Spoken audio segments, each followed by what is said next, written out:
იცით როგორ ხალხს ვერ ვიტან?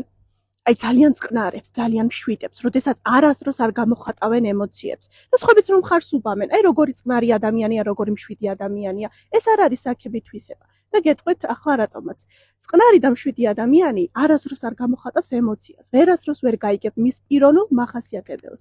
მოლაპარაკე ადამიანისგან განსხვავებით ის არის სულ წყნარად გაყინული სიფათით გიცქერს და მოლაპარაკე ადამიანში მაინც გაიგებ, როდესაც ბევრს ლაპარაკობს, რა არის ტყვილი, რა არ არის ტყვილი, უფრო მეტად შეატყობ და ჩუმჩუმელა ადამიანი არის ესეთი, როდესაც არის სულ წყნარი. ჩემთვის პირადად ასეთი ხალხი არიან ჩუმჩუმელები. მსგავსი რამ დამიტესტავს ცხოვრებაში, ჩემს საახლობლოში, ნათესავებში და პატარა ვიყავი, როდესაც ეჭვები მქონდა ესეთ ადამიანებზე და მაშინ, როდესაც ბევრი რამე არ იცი, ბევრი რამე არ გაქვს წაკითხული, მაგრამ მაინც ეჭვები გაქვს და წლების შემდეგ მსგავსი რამ გამართლა, რომ ჩუმჩუმელა ადამიანი ყოველთვის უფრო მეტ ბოღმას ანთებს, ამიტომ ჩემგან შორს არის ასეთი ხალხი. ვერასდროს ვერ უგებ ასეთ გველებს რა, ჩუმჩუმელა